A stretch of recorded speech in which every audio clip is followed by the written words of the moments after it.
Nakahanap naman ng katapat ang isang snatcher na ilang beses nang nambibiktima sa Bulacan. Arestado siya dahil ang cellphone na kinuha may Global Positioning System o GPS technology na nakapagturo kung nasaan siya. Narito po ang report.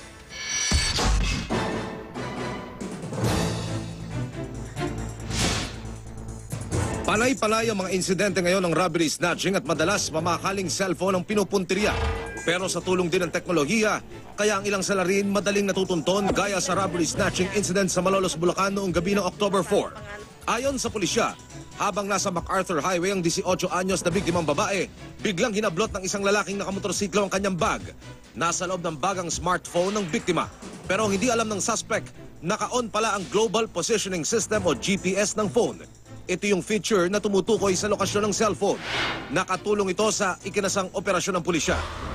Na-trace natin na ang suspect ay nagtatago sa Barangay Calero. Agad nahuli ang suspect na si Marlon Duran, 37 anyos, nakuha rin sa kanyang bahay ang ilang cellphone, ID at SIM cards. Dati po siyang traffic enforcer ng Malolos City, pero natanggal na po siya sa serbisyo ng mga nakaraang taon.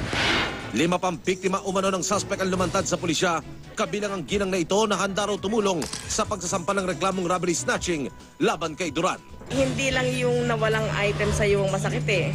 Yung trauma, kasi ngayon pag biglang may lalapit sa akin, bigla na ako nagugulat.